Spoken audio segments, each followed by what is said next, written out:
What's good, y'all? It's your boy Ross back at it again with another video. So we're gonna check out every F1 pit strategy explained in 13 minutes. Now, I definitely wanted to check this out.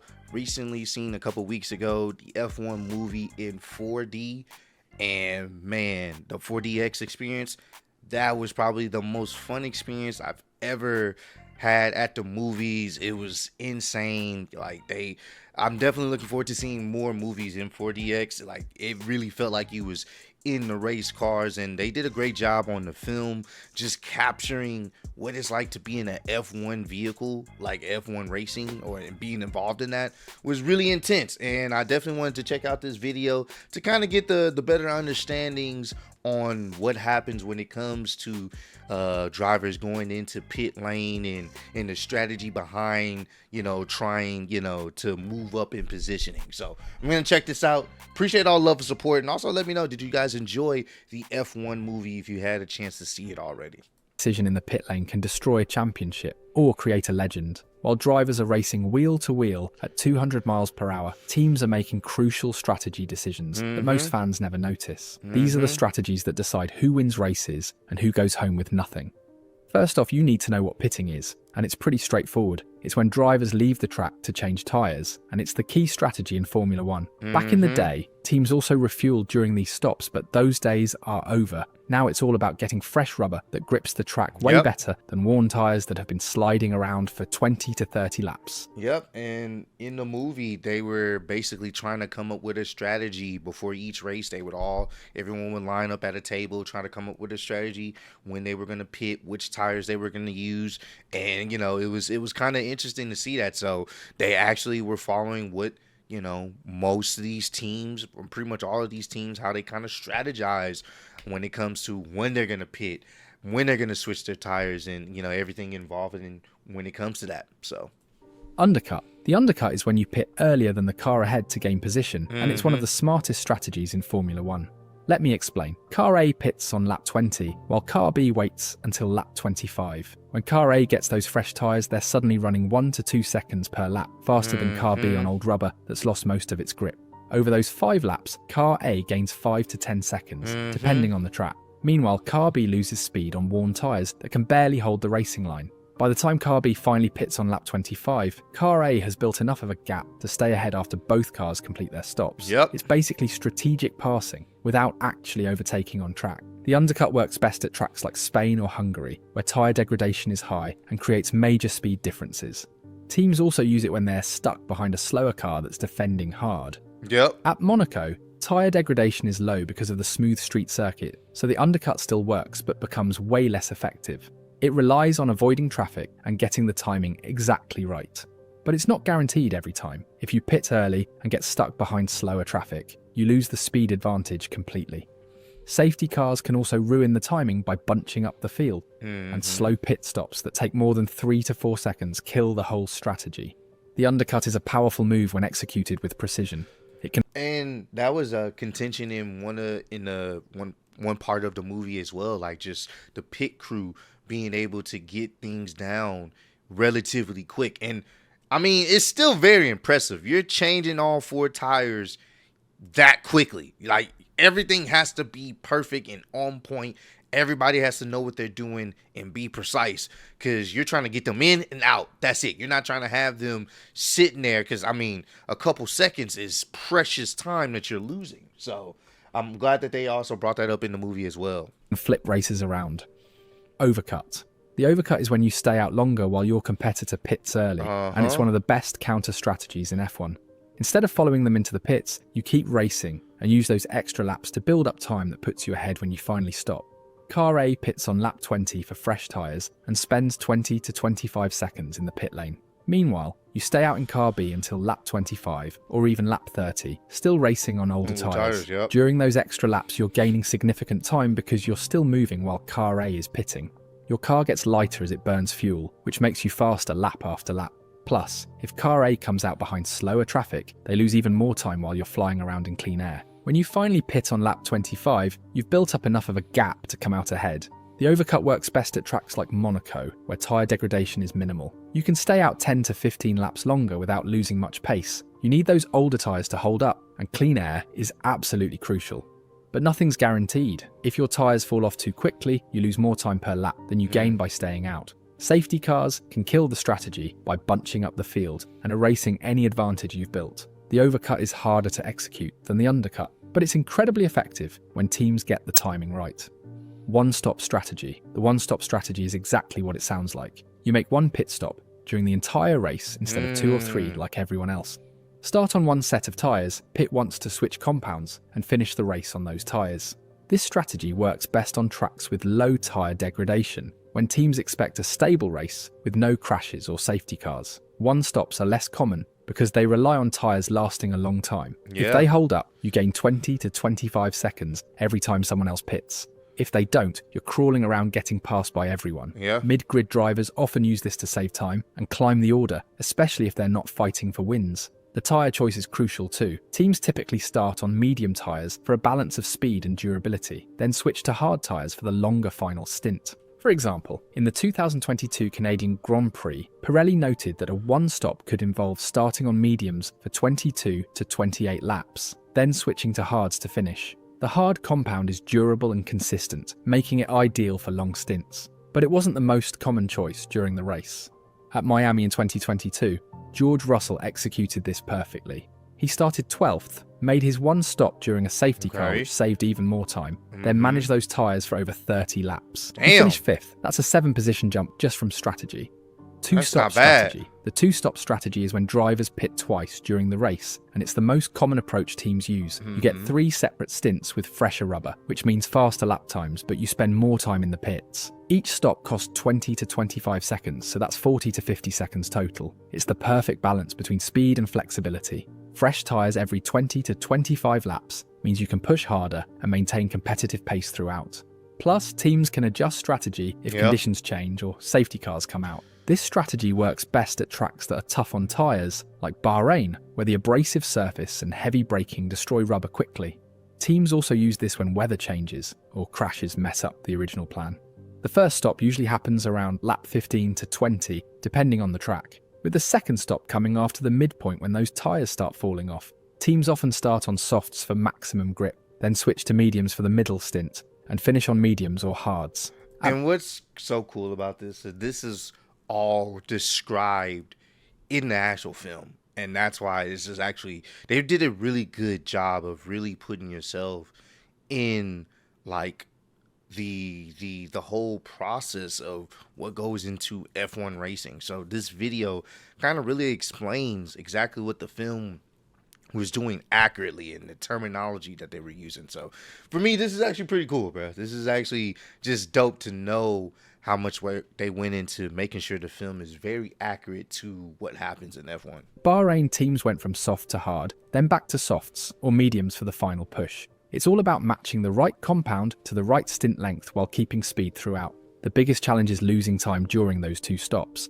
If your crew is slow or you get stuck behind slower cars after pitting, you lose positions fast. Safety cars can help by bunching up the field, but they can also destroy your strategy if they come out at the wrong time. Multi-stop strategy. A multi-stop strategy involves 3 or more pit stops, and it's rare because each stop adds 20 to 25 seconds of lost time. But it can pay off for teams with fast cars that can use fresh tyres to set insane lap times. Teams use multi-stops on tracks like Suzuka, Silverstone and Imola, fast corners and rough surfaces that wear out tyres quickly.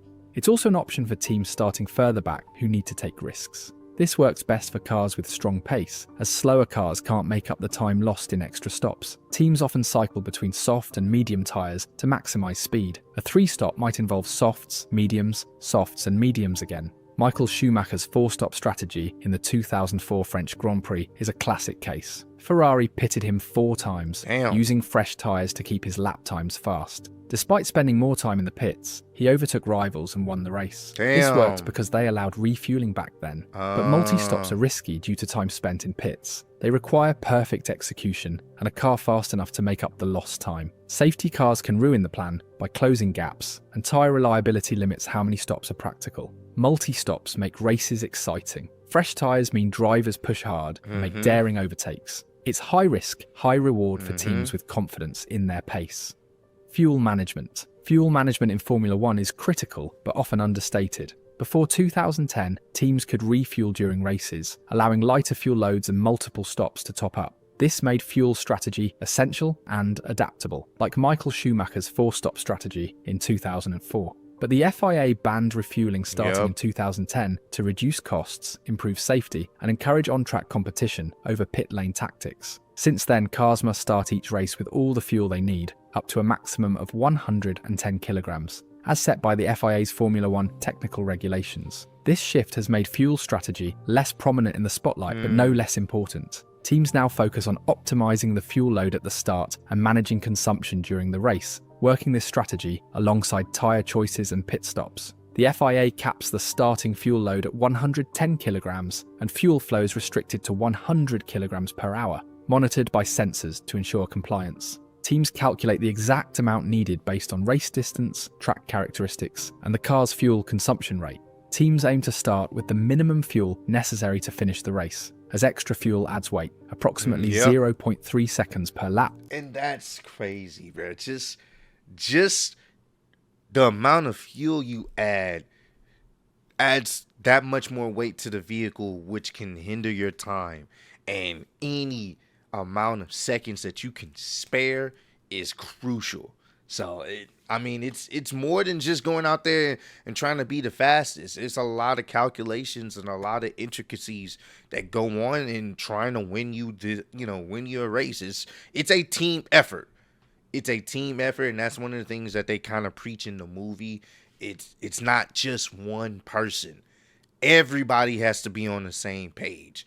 All the technicians, everyone that's involved in the mechanics of the car, the pit crew, everyone has to be on the same page in order to help the racer win. Whoever's driving that car win. Because if one system falls off, one group of people fall off, the whole thing is likely to crumble. For every 10 kilograms, but they include a small buffer, typically 1 to 2 kilograms, to avoid running out due to unexpected variables like safety car periods. As the race progresses, the car consumes fuel, reducing its weight. A lighter car is faster. For example, in a standard 300-kilometer race, a car starting with around 100 kilograms of fuel will lose approximately 98 kilograms by the end, improving lap times in the later stages. Heavier fuel loads at the start put extra pressure on tyres, making them wear out faster. But as fuel burns off, the car becomes easier on its tyres, which can extend their life and influence pit stop timing. The fuel is stored at the rear, so a full tank can cause understeer early in the race. As the race progresses, the car's balance shifts, improving handling and performance throughout the stint. Teams handle this with engine modes like lean or rich settings and driving techniques such as lift and coast. Real-time data analysis helps them stay on track, along with tyre and pit stop plans. It's a subtle, behind-the-scenes effort that can make or break a race if not executed perfectly. With accurate planning and adaptability, fuel management remains a vital piece of the F1 puzzle. Safety car strategies. A safety car comes out when something dangerous happens on the track, a crash, debris, or bad weather. These situations make it unsafe for drivers to race at full speed.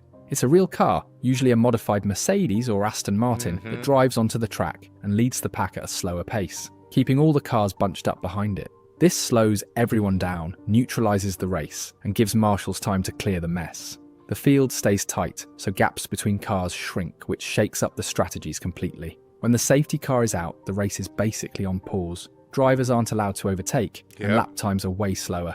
This creates a golden opportunity for teams to make strategic moves, especially with pit stops. In the movie. A pit stop often takes 20 to 25 seconds in total. During this time, other cars fly by at race speed, but under a safety car, everyone's crawling along, so you lose way less time, sometimes just a few seconds when you pit.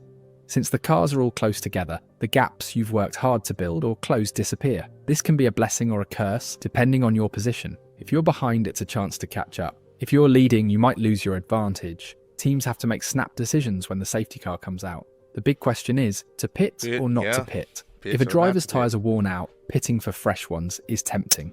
New tyres can give a huge advantage when the race restarts. But if the tyres are still decent, staying out might keep you ahead, especially if you're in a good position. If you're leading or near the front, you might stay out to hold your spot, since pitting could drop you behind rivals who don't pit. If you're further back, pitting for fresh tyres could help you attack when the race goes green again. If there are only a few laps to go, pitting might not be worth it. You might not have time to use those fresh tyres to gain positions, but if there's still a lot of racing left, fresh tyres could be huge. Teams watch what others do. If the car ahead pits, you might stay out to take their spot, or you might pit to cover their move and keep the fight close. Safety car periods are like a plot twist in an F1 race. They force teams to think fast, adapt their plans, and take risks. And that's what makes all of this pretty, dope to kind of, watching and get a feel for. Like, it's really everybody. It's like a chess game, a big ass chess game involving race cars, and people are trying to figure out what other teams are doing. What did they pit? Are they gonna pit? Should we pit? Like, it's a lot that goes into it, and I think it's just dope to see that, like, how much the team involvement really plays the most pivotal part outside of the driver and their skills on the actual track. The team and their planning and their involvement is just as important. So a smart move can steal a win. A bad call, like staying out on worn tyres, can cost you the podium. It's all about reading the race, knowing your car, and outguessing your rivals. Weather strategies. Weather can turn an F1 race upside down, so teams have to be incredibly sharp to nail their strategy. A weather strategy is all about how teams handle changes in track conditions, especially when rain shows up or goes away. Rain makes the track slippery, so teams have to decide which tyres to use: dry, intermediate, or wet, and when to switch them. These choices can make or break a race because the right tyres at the right time can shoot you to the front, while a bad call can send you sliding to the back. F1 races are usually planned for dry conditions, but the weather is unpredictable. A sudden shower or drying track forces teams to rethink everything. Dry tyres, called slicks, are incredibly grippy on a dry track, but useless in rain, or skid like you're on ice. Wet and intermediate tyres have grooves to clear water, but they're slower on dry pavement. Rain makes corners trickier and reduces visibility, so drivers need tyres that keep them glued to the track. Switching tyres at the perfect moment can save you time or even win the race. Wait too long, and you're stuck on the wrong tyres, losing seconds per lap. When the weather shifts, teams rely on a mix of technology and gut instinct. Before the race, teams check detailed weather reports to predict rain. During the race, they get live updates from meteorologists at the track. Sensors on the car and feedback from drivers tell teams how wet or dry the track is. For example, a driver might radio, "It's getting slippery out here." That's a cue to consider intermediates. Engineers and strategists watch radar and rival moves, deciding whether to pit for new tyres or stay out, balancing risk and reward. And at the end of the day, a lot of money is involved. These teams are racing for money and trying to keep their jobs at the end of the day as well. So, of course, they're going to have the best technology. Of course, they're going to make sure that the weather is on point. They're going to check out all these variables because there's millions of dollars at stake here. And, you're not trying to lose your job. Their job is to win races, have these advertisers put their branding on their car. Like, that's literally what it is. It's their job to win. So you gotta make sure that everything is on point. You have all the information you need, so that way you can win for your team. Or you'll be in a situation where eventually they'll be like, "All right, man, we gotta let you go. You're not winning enough races. We need some. We're trying to get money here." Drivers feel the track's grip and can push for a tyre change if they think it's time. Their call is huge in tricky conditions. Weather strategies in F1 are all about reacting to rain or drying tracks with the right tyre choice at the right time. It's high-stakes, fast-thinking strategy that keeps everyone on edge. If you've enjoyed this journey, there's plenty more to come. This sport This is actually pretty cool. Never stops evolving, and neither will our content. I'd appreciate... This was actually cool, man. I'm going to go ahead so y'all can go check out the channel. The F1 Explained. This is actually really dope. Glad they dropped this video. I'm going to go ahead and give it a like. You guys should definitely check it out as well. Check out their other videos. I'm sure they have all different F1 related topics and stuff. This was cool. This was definitely dope. If you have a chance and you haven't seen the F1 movie, go watch this. Everything that was explained in this video is essentially shown in the movie. They're the same type of verbiage and everything. Like they really go in depth in how F1 operates for the most part. So a lot of stuff that was featured in this video is in the movie, but you see it in real time and with all the atmosphere that's involved with it. So definitely go check it out. It's a good movie if you're a fan of racing, just in general. Even if you're not a fan of F1, but if you're just a fan of cars and racing in general, I think you will enjoy it and you will appreciate F1 that much more. I know I have, so that's why I wanted to check out this video. But I appreciate all love, sport. Road to 20K, and I'll see y'all on the next one. Peace.